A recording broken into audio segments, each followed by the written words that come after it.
इसके बाद आता है त्रिभुज। क्या आता है? त्रिभुज। त्रिभुज पता ना कितने प्रकार के होते हैं?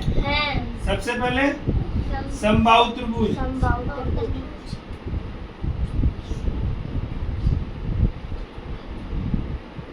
समबाहु त्रिभुज क्या होता है?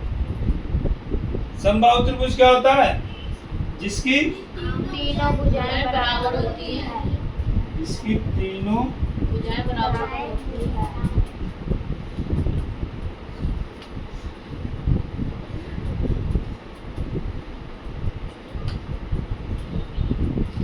तीनों भुजाएं बराबर हो, चाहे तीनों एंगल बराबर हो। जैसे मान लो ये है, ठीक है, ये भी बराबर हो, ये बराबर हो, ये तीनों भुजाएं बराबर हो, या फिर तीनों एंगल बराबर होंगे तब भी समबाहु त्रिभुज होगा। ठीक है, ये ध्यान रखना।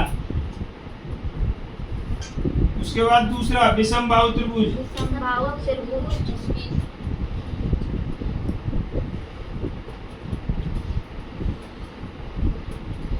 इसकी तीनों साइड अलग अलग हो। ठीक है, इसकी तीनों भुजा की माप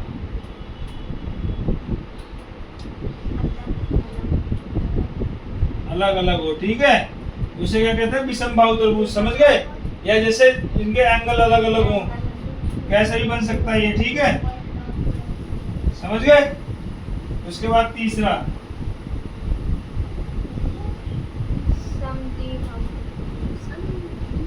समद्विबाहु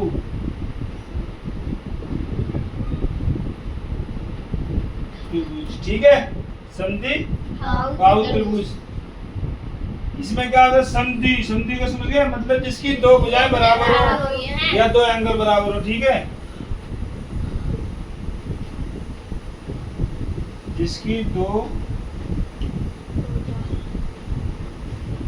भुजाओं की माप हो। ठीक है, या कोई भी दो कोण बराबर हो। ठीक है,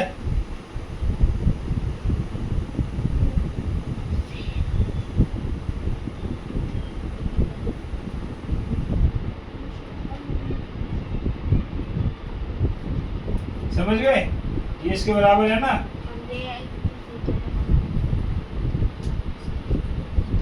देखो,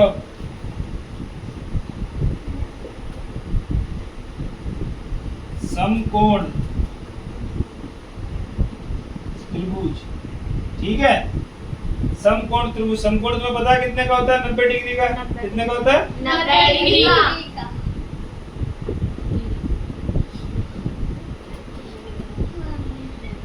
जिस त्रिभुज में एक 90 डिग्री का कोण या समकोण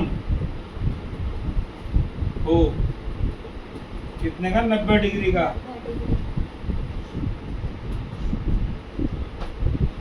वह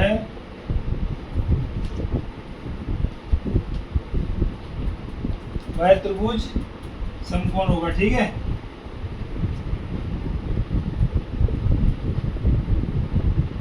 ठीक है। अब ये जितना समझाया समझ में आया ना ये? अब देखो, तुम्हें और मालूम होना चाहिए, एक होता है पूरक कोण। क्या? पूरक कोण। पूरक कोण।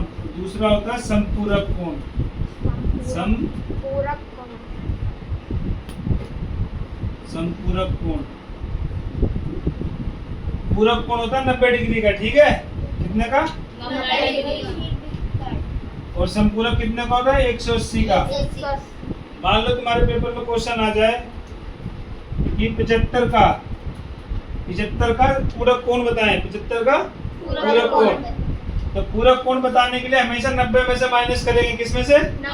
90 में से घटाएंगे। अगर पूरक पूछेगा किसी कोण का तो 90 में से घटाएंगे, और संपूरक अगर किसी कोण का पूछेगा तो 180 में से घटाएंगे। समझ गए ना सब? ये चीजें याद कर लो। ठीक है, पूरक और संपूरक कोण।